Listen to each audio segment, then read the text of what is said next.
Welcome to Tzu Chi This Week. I'm Margaret Lin. Thank you for joining us. Tzu Chi Philippines Chapter hosted a volunteer training for the residents from the Dai village in Ormoc, so they can learn more about Tzu Chi. A businessman became vegetarian and a passionate chef who teaches people to cook vegetarian cuisine. We learn about the science and risks of hidden obesity and how it affects our health.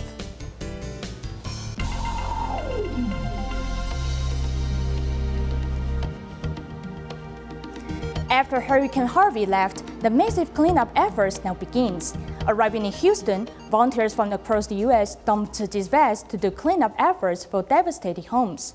One of the volunteers drove to the disaster area at 4 in the morning to help the flood victims. Let's hear from some of the volunteers about their feelings of helping others.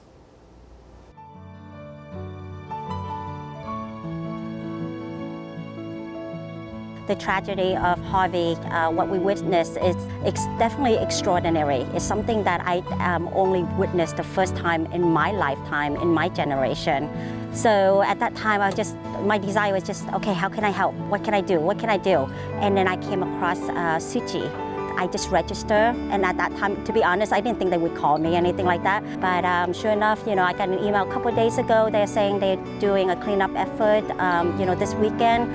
Wanted to see if I can participate. I'm like, oh yes. So drove at 4 a.m. this morning, drove from San Antonio to here, and then just got to work. I'm actually working with the Tzu Chi. I don't know them before today, though. I really didn't know what I was expecting today. I just showed up and I said, all right, here you go. Here's a hammer. So I'm just at this gentleman's home and we're tearing down some drywall, taking out the insulation, getting the floors ready, and take care of all the damage, the water damaged parts of the house. It's a very rewarding experience, to be honest. This morning we helped a couple of gentlemen. One is 75, the other gentleman is 82 years old. Spent 2 hours doing that. But, it's 2 hours of a lot of people's effort. It could take them a couple of days, if not weeks, if it's just the two of them. Things like this, when a big disaster happens, brings out the best in people. Everyone comes together. Everyone is just chipping in. Everyone have the same goal, is to help out, whatever we can do. The way I think of it is like, put yourself in other people's shoes. This could be you. So it's really important to demonstrate that in time of need, the work starts from the ground, and that starts with the community. People in community need to chip in and help out each other, and the goal can get accomplished. We can help rebuild other people's lives. In July of this year, an earthquake struck the Canangan area of central Philippines, leading many houses to be severely damaged. To give these quake victims a shelter to stay, Ormoc volunteers pitched in to help build prefabricated houses for them. Many villagers from the Dai village in Ormoc were also inspired and wanted to join the Tzu Chi family. So Tzu Chi Philippines Chapter held a volunteer training for them.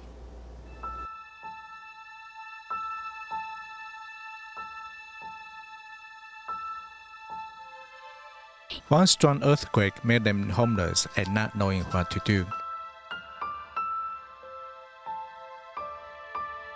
The earthquake hurt us and made us homeless. This house was my property, but it has been destroyed.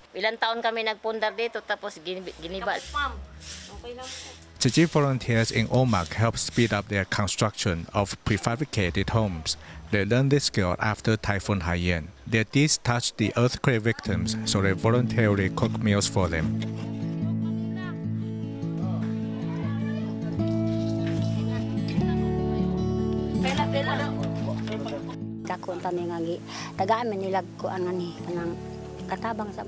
We cook vegetarian meals for them because we see them toil to build our homes. This is our way to thank them.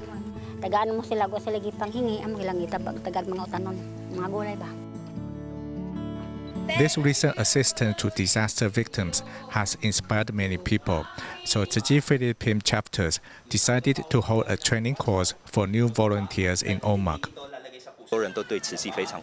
Many people here are moved by what Tzu Chi has done, so some residents from the Dai village even walked to our local office and said they wanted to become Tzu Chi volunteers. Every assistance to people always makes me very happy. Although I don't get paid for it, I'm satisfied spiritually. I really want to become a volunteer.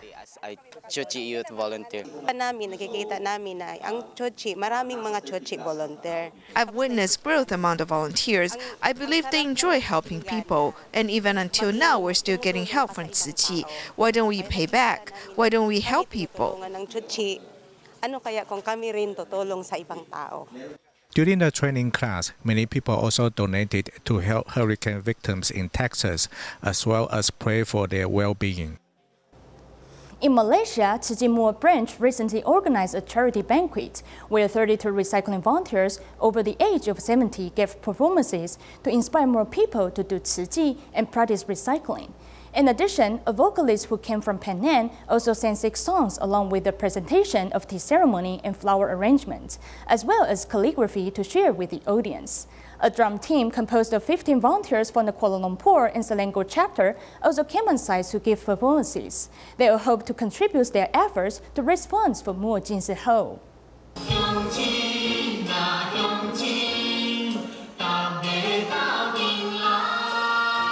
This recycling song is lively and easy to sing.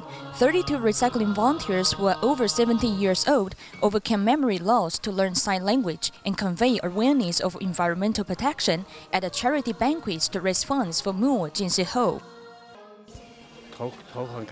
Being able to help raise funds makes me feel very happy. The establishment of the Jinsi Hall needs everyone's help.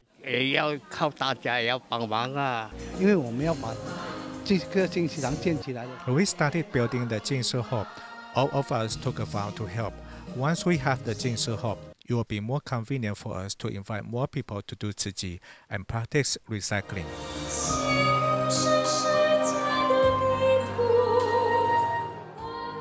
Her melodious voice accompanies the presentation of a tea ceremony and flower arrangements, as well as calligraphy. Vocalist Tam Shu Shen from Penang is spreading beauty and goodness through song. I think being able to develop a friendship with others is my blessing. Since I'm one of the Jinsi disciples, I'll be there whenever I'm needed. The drum team, which is composed of 15 volunteers from Kuala Lumpur and Selangor chapter, is also on the scene to give performances, kicking off the banquet. Actually, this Jinsi Hall is Tzu Chi's spiritual fortress for volunteers in Malaysia. It's also a place where people can purify their minds, so of course everyone is willing to participate in this event enthusiastically to help establish this home. Everyone works with one heart and contributes their efforts to establish a happy community. Being a vegetarian shows a person's love for life, but making delicious vegetarian meals requires some skills. Today, we meet a chef who has been teaching vegetarian cuisine for 7 years. He used to import seafood for his business, but due to his wife's invitation, he later became a vegetarian. He loves cooking, and he even started to teach cooking after he obtained a chef's license. Here is our report as we learn some cooking tips from him. Every Wednesday afternoon, the basement at Wanhua Jinsi Hall in Taipei becomes a haven for these mothers.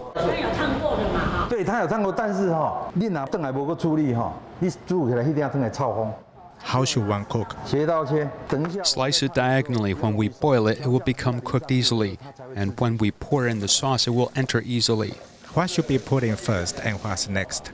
This is why Zhang Zhenchong's cooking class is always filled to capacity. The best idea he teaches us is that he always uses fresh foodstuff. He cooks quite well and makes changes. After Zhang lists the needed foodstuff, he always goes to the market to buy them before his class begins. His foods are fresh and ingredients in season are beautiful. If you can press down, you'll know it's quite tender. If not, it means the skin is quite old. He is very picky with his foodstuff. Zhang has been teaching cuisine for 7 years, and no one can believe he used to be a seafood importer. Zhang's wife invited him to join Tzu Chi, and he became involved with vegetarianism. After I joined Tzu Chi, I started making desserts. People normally feel vegetarian meals are quite simple, so it got me motivated to try hard to create better vegetarian meals.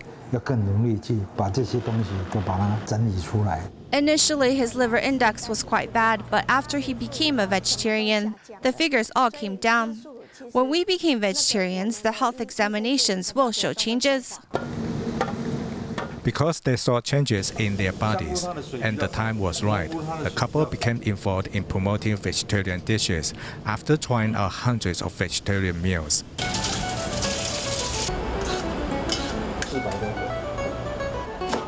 The next class is Italian dishes, and he's trying to perfect basic skills.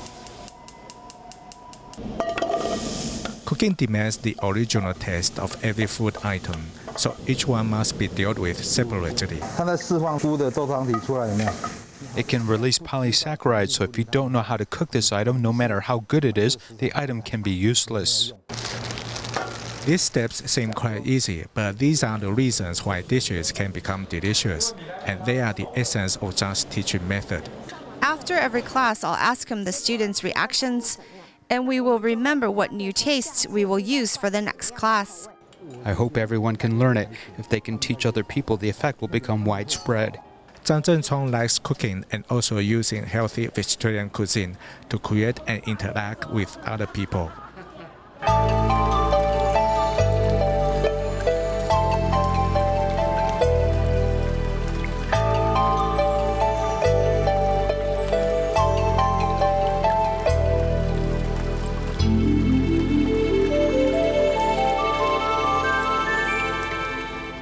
It's not only chubby people who are considered obese, but also some who appear thin are actually fat, even though their BMI numbers are within standards. It's not hard to tell those who suffer from this type of hidden obesity, as a good measure is one's tummy and waistline. If it's larger than the average, then one may be considered obese. Problems like this can cause health risk to one's body. Food influences from Western society, along with extra workload. Modern people are often sedentary for long hours at a time and lack exercise. On the outside, many of these office workers look slim, but clothes often hide the dangers of obesity. 24-year-old Chen Weijun is a prime candidate for concealed obesity. I sit for about 8 hours a day, and when I return home, I don't feel much like exercising. The most movement I do in a day is walking when I'm going home or going to work. On average, I have a slice of cake or beverage in the afternoon. I usually pick the sweetest kind. This type of lifestyle might be within their ideal weight, but they could have a high body fat count, undefined body shape, and even lacking muscle definition. Once they start exercising, they are likely to get tired easily, thus earning them the nickname cream puff. Their arms and legs look thin, but with an obvious tummy, patients like those have the problem of eating too many high carbohydrate or high caloric food. They also exercise less in daily life, and so their muscle ratio is low, causing a higher body fat ratio. The most dangerous thing about concealed obesity is the retention of visceral fat, which is expressed through the stomach. This symptom, which is easily hidden when wearing clothes, is really a danger for those who have this health problem. Tofu, thin outside, fat inside, is like a puff. It hides the fat. It looks like your body weight is standard, but inside your visceral fat ratio is high. This affects your health and hinders your metabolism. This is something that most people ignore. People like that often have metabolic problems. To know if your BMI is within the standards, one should step onto the body fat weight machine, which tells you the right amount according to your age. According to the National Health Bureau, males under 30 should have less than 20%, while females should average 25%. For males over 30, body fat ratio is acceptable at 25% and female is 30%. If your body fat ratio is over according to your age and your waistline exceeds the standard, your health is considered in danger. Tofu symptoms are especially noticeable in the waistline. If males are over 90 centimeters and females over 80 centimeters, they could be suffering from metabolic syndrome and in the future face a high risk of diabetes and cardiovascular disease.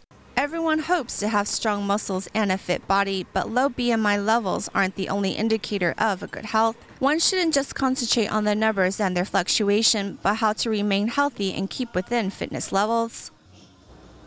Ice cream and slushie are popular food items to keep cool, yet TCM doctors suggest not eating too much of it. For example, one young girl this summer consumed 1 ice cream cone per day and ended up visiting a doctor to treat for a rash on her body. As the girl suffers from young deficient body constitution, cold foods trap humidity inside her body, with effects being rashes, diarrhea, and allergies. If one cannot find the urge to eat cold items during the summer, doctors suggest eating it during noontime to lessen the burden on the body. Seeing ice cream being brought out, the children's eyes light up.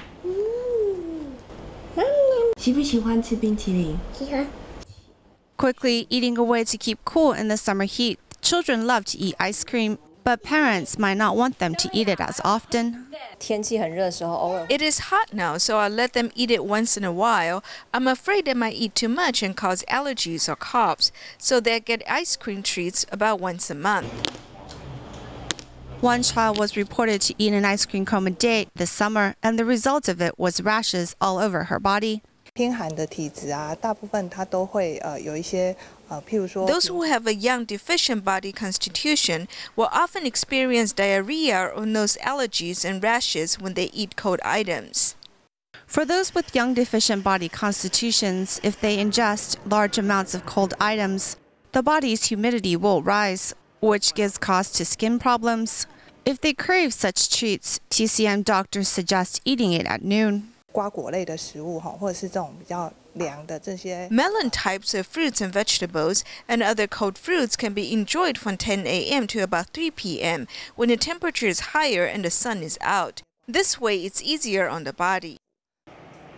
Most melon fruits shouldn't be consumed too much either, as only through controlling one's diet can rash symptoms be alleviated. Prior to the World Alzheimer's Day on September 21st, Hualien County government unveiled a plaque for its first Alzheimer's care center. This center will be supervised by Hualien Tzu Chi Hospital, and 10 hospitals and 13 health centers will be set up as locations to help people with Alzheimer's. 会把哥哥赶到门口外面，你是谁？你不能进来我家。所以谢谢我们专业的医疗团队慈济，给我们喘息的时间。 Yo Shuzhen is a county councilor of Hualien County Assembly. Her mother suffers from the Alzheimer's, but thanks to the daycare center for Alzheimer's, her mother is well cared for, giving her family some relief. Because Tzu Chi has years of experience in managing daycare centers or in serving elderly people in Fengling, we at the Health Bureau combined everyone together to create an Alzheimer's daycare center. I feel this is a blessing for Hualien. The Ministry of Health and Welfare set up 20 Alzheimer's daycare centers around the country, and Hualien Tzu Chi Medical Center is in charge of executing the Alzheimer's daycare center in Hualien County. We're point A, and we will help B and C. We provide all kinds of diagnosis methods and treatment for the Alzheimer's patient, ways to look after them, and train people to become caregivers. They came together to unravel the plaque for this Alzheimer's daycare center because they hope to combine the medical resources of the whole county and to give Alzheimer's patients and their families some support. As the Tzu Chi Hospital in Indonesia is still under construction, the engineering team of this hospital recently came to Taiwan to visit Hualien Tzu Chi Hospital to learn from this hospital how to set up quality wards, medical equipment, and evacuation routes. Let's take a look. How to set up hospital wards, testing equipment, oxygen supply system, and many other questions are being asked. The mechanical and electrical engineering team of the Tzu Chi Hospital in Indonesia observed all of this carefully. For this about 5 to 10 people per patient. Then from what time to what time? You mean The schedules. Usually we arrange the patient at about, the first one is about 9 o'clock in the morning. The latest The next one is about 3 p.m. 3 p.m. Yeah. It is also not an easy task for engineering workers to design smooth evacuation routes and keep the equipment running properly when a large number of patients in a hospital encounter an emergency. You see our recently operate only 4 hours, so our experience is this thing at least can survive for 4 hours, no problem. But more than that, we haven't had that. Tzu Chi Hospital provides quality medical equipment for patients, such as these medical chairs for the patients who undergo chemotherapy, which shows Tzu Chi's medical and humanitarian cultures. 借由这互相的讨论与交流，双方都有一些。 Through such discussion and exchange, we have different opinions and we'll adjust our work. We have great expectations for this hospital. Tzu Chi's medical missions was launched from Hualien, Taiwan, and will continue to spread worldwide. Today, Indonesia has also established a comfortable hospital for the patients. It is hoped that the medical team of this hospital can save even more lives. Tzu Chi volunteers in Taiwan recently held the 4th cleanup for Mount Guanyin. This time, some enterprises encouraged their employees to participate in this event. Meanwhile, many parents also brought their children to help with the cleanup, as they hope to educate them about environmental protection. Let's join them there. Many people hike Mount Guanyin on weekends, and they also sweat profusely. But this time, these people have one special mission. The garbage was left by people in the past. They sold things here and took the money down with them, but they left the garbage here. Then some groups started this cleanup movement, and when people heard it, they came to take part.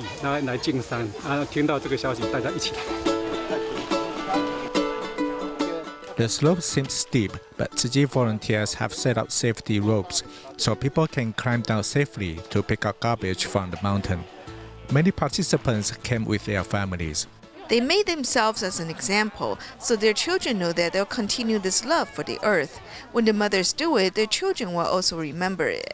Tomorrow is my daughter's birthday, so I felt it was a good timing when we could do good deeds for the earth. We brought her here for an opportunity to learn and to give her this special birthday present so she will have a memorable experience. Many people mean a lot of strength. For just over an hour, so much garbage has been cleared away.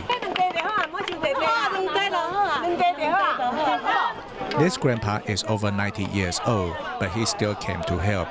Very quickly, he carries 2 bags of garbage down the mountain. These 4 mountain cleanups are slowly making people aware of the importance of protecting the mountain so it can become beautiful once again. The Tzu Chi New Zealand chapter held a gathering to invite more people to adopt a millet diet. They also used this occasion to canvass for donations for hurricane victims in Houston. Meanwhile, the Tzu Chi Toronto branch in Canada also organized a vegetarian fair in the community to promote vegetarianism. We will leave you with these images. Thank you for joining us. See you next week.